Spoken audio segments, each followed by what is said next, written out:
Time for question and answer. When we get there, I'm just going to ask, hang tight, we got people with microphones who want to get to you. But without further ado, let me introduce Chancellor Carol Christ, who will in turn introduce our new athletic director. Carol. Thank you. Thank you. Welcome. It's so wonderful to see you all here today. This is a great day for Cal. We have reached the end of our search process with the appointment of Jim Knowlton as our new athletic director, and I couldn't be more thrilled. He is currently, as probably most of you in the room know, the athletic director at the Air Force Academy. Before that, he was at RPI, and before that, he was at West Point. He also was on the faculty at West Point. He taught civil engineering. And one of the many things that the search committee was so impressed with about Jim is the way in which he connected academics and athletics. He has deep, deep commitment to university and college education, a deep commitment to the welfare, both academic welfare and wonderful experiences on the field or the court or the pool of our student athletes, and a deep, passionate dedication to the welfare of those athletes. He loves problems, loves challenges, and I so much look forward to having him as a thought partner. He's really just extraordinary. So, I mean, without much more ado, I'm going to introduce Jim, and he's going to talk to you. So please welcome Jim Knowlton. Thank you very much. Thank you.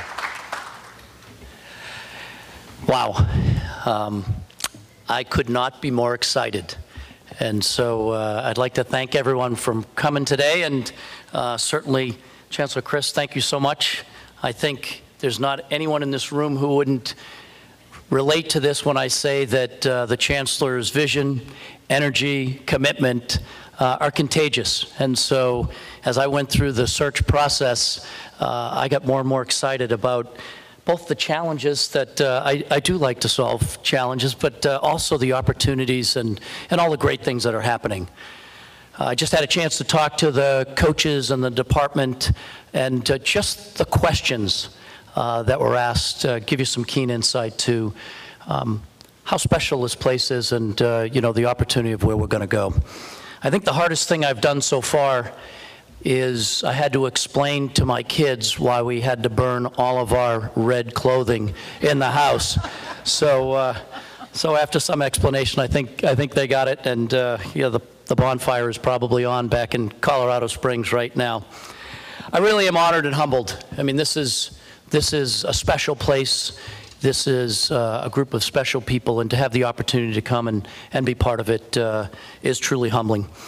I want to thank some people, and if you'll allow me, there's a few people that I just really have to thank, and I'd like to start, you know, obviously after Chancellor Christ, the search committee.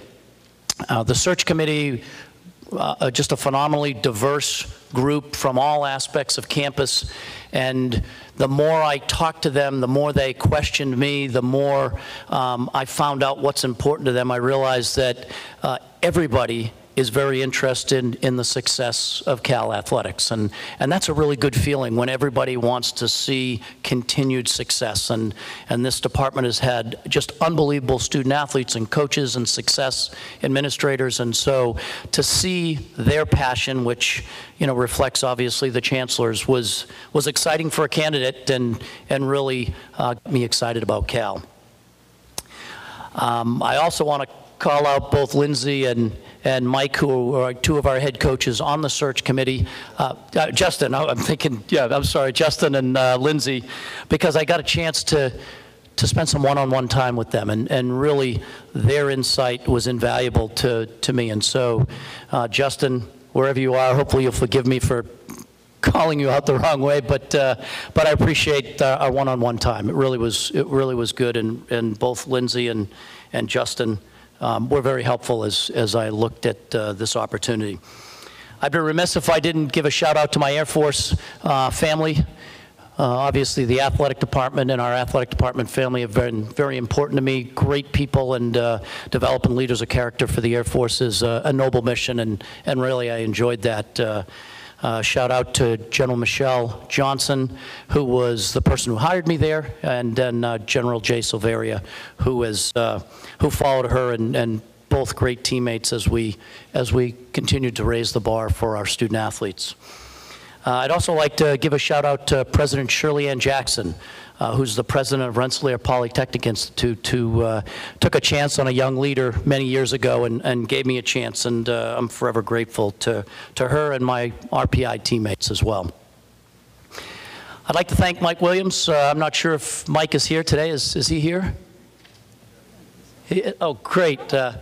He gave me we got a chance to talk this morning, and I was absolutely grateful that he reached out, and I'm just so thankful for all you've done for Cal, for Berkeley, for really this entire community, and certainly my goal is to keep you involved if you'll allow me. And he sort of at least gave me a slight head nod this morning, so I'm thankful for that, and hopefully after I work and talk to him a little bit more, we'll be able to find ways to keep him. But thanks for all you've done, and really, really appreciative. I'd like to thank my wife, Corey, who is somewhere here. I know she came in with me. She's in the back there. And my 5 sons, Jimmy, Patrick, Chris, Mark, and Sean, who said they were going to be watching today. So, hey, gang, wherever you are. We have been on a magnificent journey. When you move 15 times with 5 sons, you become a very tight-knit family. And you know, when you show up, you become the neighborhood. And you know, we've grown a lot together and are still very tight. And certainly to my wife, who's been on this journey with me for 35 years, thank you, love you. And I think as you meet Corey, you'll realize why everybody who meets us both says she is my better half. So very obviously once you talk to her. Education has been a central part of my life forever. I'm the son of 2 educators, a college educator and a remedial reading specialist in the elementary school. And our whole life revolved around education. And so I think my dad, who passed a few years ago, my mom would be very proud. I don't know if my mom's watching, but she doesn't do email and she doesn't do computers. So hopefully my brother Dave set her up so that she can watch. But truly, to come to the best, and I say that again, the best public institution in the country is humbling. It's an honor, and I just can't express how excited I am. Lots of other people to thank. I won't do it here, but you can imagine to have this opportunity, it didn't happen because of me. It happened because a lot of people that have helped me over the years. And so I'm really appreciative of that entire group. And if you want to talk to me afterwards, I can give you a list of 1,000 that have propped me up at some point in time or another. But I'm extremely grateful. I think if you get to know a little bit about me, you'll understand that being a student athlete was a key part of my development my whole life. The lessons I've learned in locker rooms and on fields and on rinks and courts have really shaped me, taught me to be compassionate, to be a team player, to compromise, to be a leader sometimes, to be a follower other times. And I think for me to be in athletics and pay that forward to our student athletes is just the greatest honor. And you know, that's why I take it so serious, and I really do absolutely love coming to work every single day, as people will quickly realize. I'm already proud of what Cal has done, and I think, you know, as I said about Mike and as I talk to our coaches, it's incredible when you see national championships and when you see All-Americans and Coaches of the Year, and it is incredibly impressive. The Learfield Directors Cup. There is a great athletic department here at Cal, and so I want to come in and be a servant leader to help us continue to grow. And I think if there's anything I can do, it'll be that, to be a facilitator, a servant leader, and really allow our coaches, our student athletes to really continue that growth process. And so I thought I'd sort of give you my priorities, which are pretty simple. I'm pretty simple, but I think it's good for everyone to hear. And I have really 4 priorities. And the first is support our student athletes, first and foremost. In the classroom, on the fields of friendly strife, in the field, the pool, the court, etc. And then really on their path to developing as leaders of character and productive citizens. I think we can play a huge role, and I've seen it over and over again, where the athletic department can be a key component of development for young men and women. And I think that that'll be my first priority, is to support our student athletes. Second will be to support our coaches, our administrators, and our programs. And obviously resources are part of that, because we want to win the right way. And I think that is the expectation of Berkeley, every part of our community, that we will win and win the right way with dignity, integrity, and character. And so my job is to help resource that, to help find ways to support that. Number 3 is to develop a vision and a strategic plan. And it's a great time to join Cal, because that's what the Chancellor is doing right now for Berkeley. And so my goal is to do the same for the athletic department and nest that into what we're doing as a university and make sure that we are aligned and in support of the bigger picture of the university. And then the last is to get out and meet. And my goal is to get out and meet. And I want to meet our staff and faculty. I feel privileged that I can sort of straddle both sides of the aisle, if you will, having been an instructor in the civil and mechanical engineering department at West Point, and also having been in athletics. And I see the challenges, but I also see great opportunities. So I want to get out and talk to them and hear how we're doing and what we can do better. I want to talk to our alumni. I want to make sure that I go out and hear their voice and understand how we can continue to improve. Our supporters, and there's lots of supporters out there, as everybody here knows, and then the Berkeley community. I want to get out, I want to talk, I want to listen. So my job is to connect and partner. I look forward to doing that, and I think my pledge to the Berkeley is truly that I'm going to roll up my sleeves, I'm going to serve to the best of my ability, and I'm just absolutely anxious to get out and do a lot of listening over these first 3 to 6 months, so that I can help us continue this journey of excellence. And so with that, I'm excited. I thank you all for coming. Go Bears.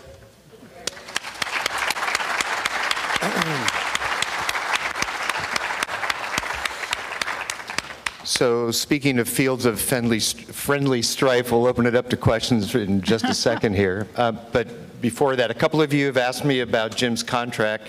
As is usually the case, what we have right now is a draft term sheet. That'll be for 5 years. When the contract is finalized, it'll be available for public scrutiny. What I can say for the moment is that the compensation level will be determined, as contracts usually are, by market forces. On the other hand, I think we all think we have one of the top ADs in the country right now, but that doesn't mean when the contract comes out, any of the ADs in the SEC or the top of the Pac-12 are going to be looking to renegotiate their deals. Sorry, Jim. Questions? Rusty. Sorry, not Rusty, Ryan, excuse me. Athletic Director Knowlton, you come from obviously a military background, being at Army and obviously at Air Force. Berkeley is not a place that is used to taking orders from faculty to students to alumni to the general community at large. How are you going to make that transition to a place that is not used to the chain of command? That's a great question, and when I talked to the coaches a little bit earlier, I asked them what they thought of marching at lunch, and wasn't received very well. I think what you're going to find is I'm a very collaborative leader, and I think that when you're at RPI, when you're at many of the organizations I've been, being a collaborative leader, a servant leader, is what people respond to, people want, and it helps build great teams. And so I think that's what you'll find as you get to know me and talk to others that know me, that truly is my leadership style. Do you have a follow-up, Brad? No. Rusty? In Chancellor Christ's opening, she said that you loved problems, loved challenges. What specifically about Cal's challenges and problems right now excites you about this opportunity? Well, as you can imagine, and just what's your affiliation? I'm sorry. San Francisco. And it's Rusty? Okay. Rusty, I have read everything I can about Cal, and there's been lots of studies and reviews, and there is not one thing that I've seen that with a great group of people like are here can't be solved. So I have not seen a problem that's not solvable, and I'd love to be part of you know, that journey. Rusty, do you have a follow-up? Good. Really? Yeah, Dave, go ahead. Wait till the mic gets to you. And if you could introduce where you're from. Yeah, David Bush, Barron Cider. Have you ever had a challenge, though, quite like this with the two things, obviously, are the finances and the Title IX compliance? Have you ever had to deal with anything quite that complex? And, you know, how do you have a plan or yet? The answer is yes and no. I don't have a plan yet, but that's what I think it's going to be key to working with the Chancellor and working with my teammates across the campus and in athletics. Have I done this? Yes. Much like a state institution, we've had 2.5 government shutdowns in the last 3 months alone. One weekend we couldn't have any of our teams play as we tried to figure out other ways to finance games. When I was at RPI, we had some of the exact same problems, and so none of those are exactly the same, but they all require rolling up your sleeves, looking at both sides of the balance sheet, and taking care of people as you do it. And so I feel very confident that with the right people in the room, this problem, these challenges are very solvable.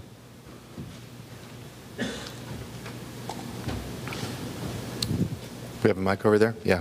Go ahead, Ryan. Could you detail some of those problems that you had at RPI in terms of finances and maybe coming up short? So one of the challenges at RPI is we borrowed a lot of money at the institute level to pay for some phenomenal facilities. And then the market went south, and all of a sudden now we had to look at some challenges with layoffs and some challenges with other things. And again, I think when you approach each of these with compassion, you approach them with looking at both sides of the balance sheet, you can come to solutions that, you know, from a big picture work and also work as you get down and drill into the details. So not easy, and I'm not going to pretend that those times were easy times, but they're very similar to some of the challenges at Berkeley. Yeah, go ahead, if you could introduce yourself. Trace Travers, Rivals.com. You ran a 27 sport program at Air Force, and now you have, I believe, 30 sports here. How do you kind of interact with the coaches on a close enough level to know that they can kind of trust you and build that relationship? It's a great question, and you know, I probably can start off by saying I have 5 sons, and if you ask any one of them, the others are my favorite, but they always seem to have enough to accomplish the mission, to be successful, and so my job with 30 coaches is the same thing, is to communicate, talk. We've already talked in our meeting this morning about what I call listening days, which are really an enhanced SWOT analysis for athletics that I'll send out sometime this week or next week, and with Mike's permission, give them an opportunity to put together strengths, weaknesses, opportunities, threats, and really some other areas of athletics that I would like to have some insight in before I arrive. And so, yeah, I mean, it's really staying connected, communicating by all means, and being there when challenges arise. And I think at the Air Force Academy, we had 29 sports, but I also had all of the PE instructors, which are 65 or 70 instructors, and who taught 10 classes to 4,000 cadets over their 4-year experience. And we ran the intramurals, and so the same thing. You never have enough time for everybody, but you really have to prioritize every day of what practices, what games, what coaches, what administrators, who do I need to get out and have some quality time with today. And so that's part of the life of an AD, to make sure that you bring the organization together. Rusty, I think you've got. Yeah. Thanks, Trace. Rusty, go ahead. In a lot of the stuff that I read, you were credited with a big part of helping attendance grow at Air Force, for football especially. I'm wondering what you got from that maybe you could bring to Berkeley to help attendance not only in football but across the board in some of the other sports. It's a great question. I think the biggest thing I learned, it's a lot easier to lose fans than to get them back. And I think it's really getting out in the community. And, you know, my job is I talk to Rotary clubs, I talk to Kiwanis clubs, I talk to anybody who would invite me to talk. And I think it's telling the story of where we're going, what the vision is for athletics, why athletics is such a critical part of the bigger Berkeley. And then being very, very, you know, we have to do a great job marketing. We've got to have a great benefit, benefits, and the fan experience has to be exceptional. And, you know, at Air Force, we put in new scoreboards and we put in new sound systems, and, you know, now we're putting in a new locker room. And so it was both for the student athlete and the fans and the fan experience. And so, yeah, it's hard. There's no doubt it's hard. And if you look at the national landscape, we're all struggling with this. So it really takes a lot of elbow grease and really pounding the pavement to get out and reconnect with the community and fans and alums. Right. How much did you have to deal with surrounding communities at Air Force? I know there's a lot of real estate around the Air Force Academy, as opposed to here, where you have neighbors that are literally right next door and determine what you can do with the stadium. So if I understand that correctly, what did I do with the surrounding communities? Or how did you interface with the surrounding communities, and how would you bring that approach here? Just the same way. And I think, you know, one of the big things is just transparency, being willing to go out there and talking to different groups. And I imagine that not every group is going to receive the AD with open arms and hugs, and that's okay. But if I don't go out and talk and communicate and be transparent, it's very hard to have a relationship. And so I think that's worked very well, just staying connected, getting connected, and communicating, both the good and the challenges. Thanks, Ryan. I think the Daily Cal, right? If you could introduce yourself too.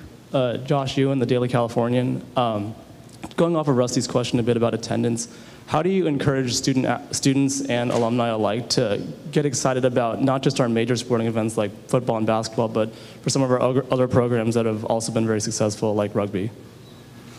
It's a great question. And at Air Force, one of the best things is Chick-fil-A.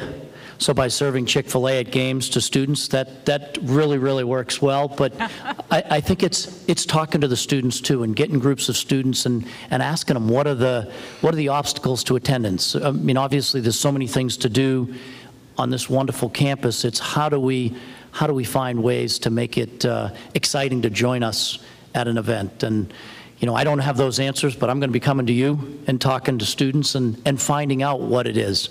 And if it's Chick-fil-A, I'll be excited because I've mastered the Chick-fil-A option. But really, it's, you know, what are the things that we can do so that we can support the student athletes and the programs that represent Cal so well across the nation? Do you have a follow-up? Good question.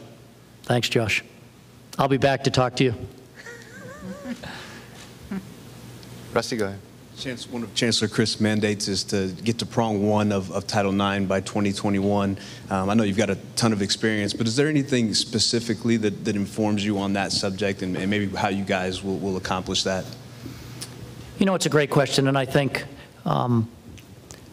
prong one is what the founders of Title IX really envisioned back in, I think it was 1972. You know, this is, you know, and prong one is proportionality. So if you have 52% of your campus is women, then 52% of your opportunities should be the same. And so I absolutely admire her for making that commitment to prong one. And then really you have to get in and you have to look at how do you get to prong one. And there's lots of ways to do it. And you know, there's some roster changes you can make. There's adding sports. There's all sorts of things. And I think what I really heard from Chancellor Christ was cutting sports is a last resort. And as an AD, that is absolutely a last resort. I mean, my job is I am going to go out and find other ways to support and meet the requirements of prong one. And that's what Chancellor Christ has challenged me to do, and I accept that challenge. I'm here because I believe in that challenge, and I think it's certainly the right thing to do for Cal. Thanks. That's a good question. Coach. Hold on, wait for the mic. They'll be right there. And which publication would you be with, sir? Yes, no publication. Jim, you were a student athlete, the captain of your hockey team. Can you just share with us the experiences that being a student athlete and a captain of your team have grounded you and that you bring with you into this position? You know, it's a great question. Am I still on? Can you hear me? I've had a lot of opportunities to be part of organizations, and being a team captain was probably one of the hardest leadership opportunities of my career. And you're leading your peers, you're leading your friends, and at the end of the day, you want to have a successful team. And so, I learned collaboration, I learned leadership, I learned compromise, I learned, sacrificing for the good of the team. I mean, it really is the beginning of servant leadership for me, as you really have to be willing to put your own needs aside for the betterment of the team. And I think all of those lessons you learn in all the things that we do, but I think, in athletics, and in particular when you're a team captain, that's important. I started a program at the Air Force Academy where we specifically do team captain training, and I take all 50-plus team captains to Gettysburg, and with the backdrop of Gettysburg, it's not a history lesson, but it's really small unit leadership, and we talk about how are you going to get the best out of your team, because literally they handed me a C, ironed it on my uniform, and said, "You're team captain." And if you hadn't seen great team captains in your life up to that, it was discovery learning. And so yeah, we're a little bit more deliberate, and I think our team's success many times revolves around that student leadership. I know we have great coaches, but student leadership on teams is so critical to the success of teams. Great question, Coach. I was getting nervous.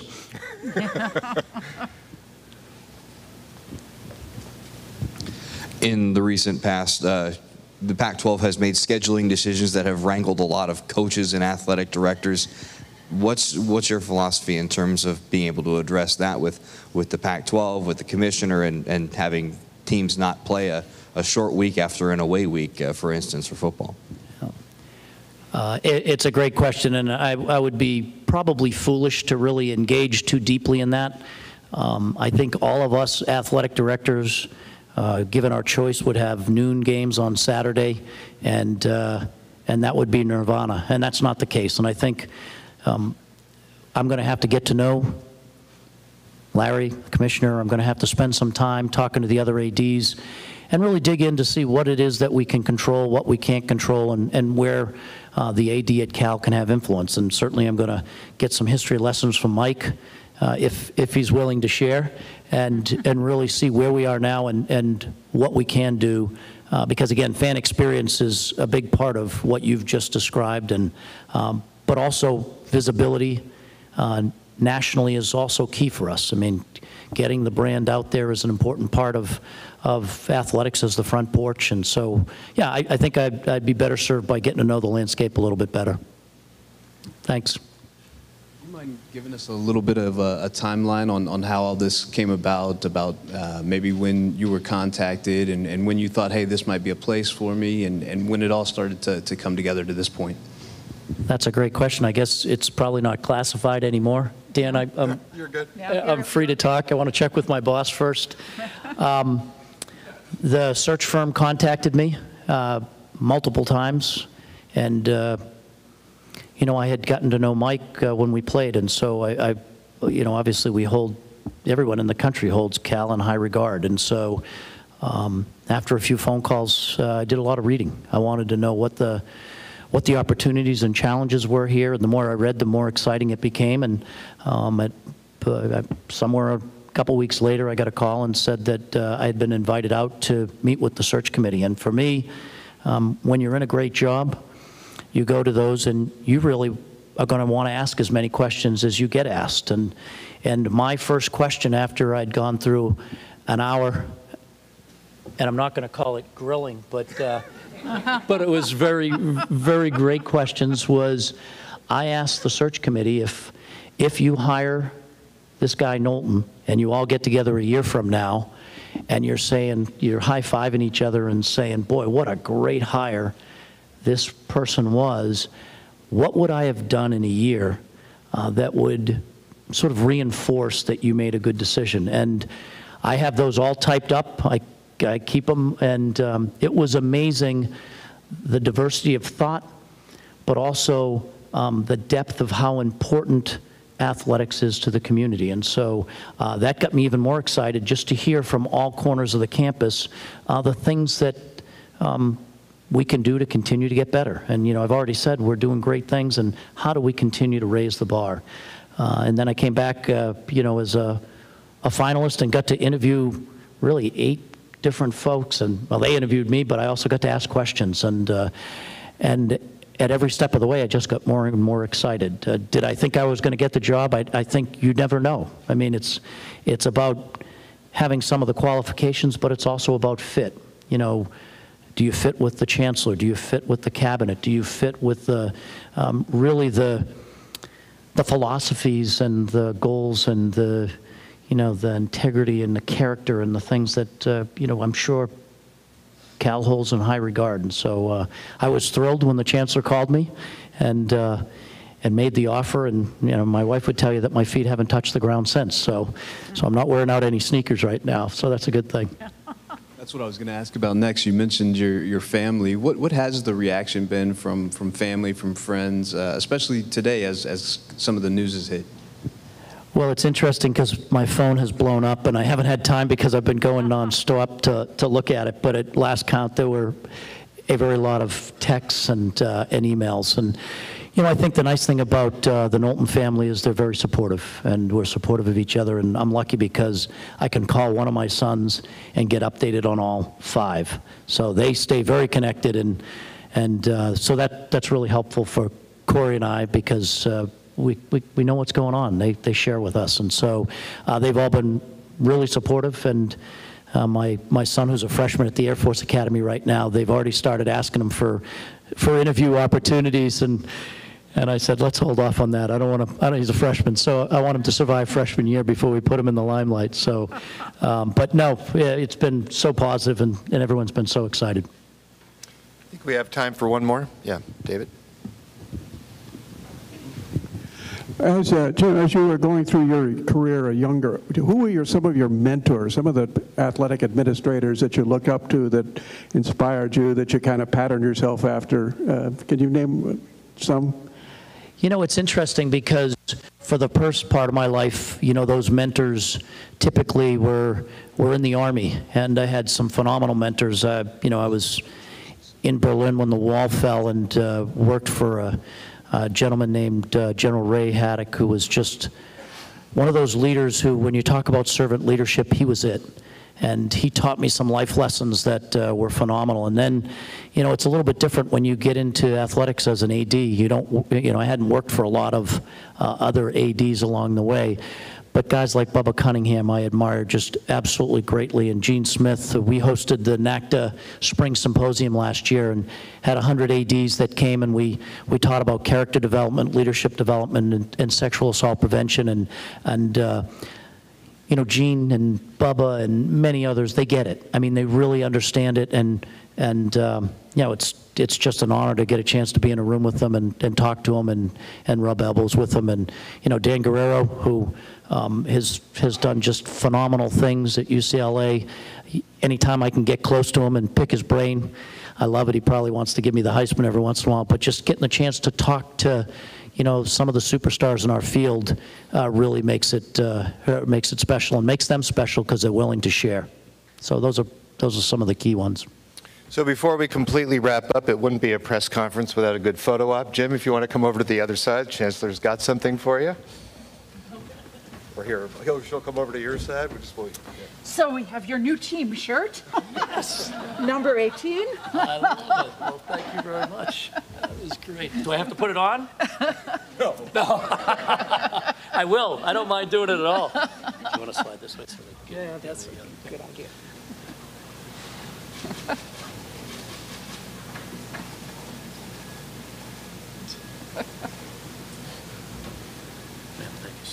Okay, thank you, everyone. Great job.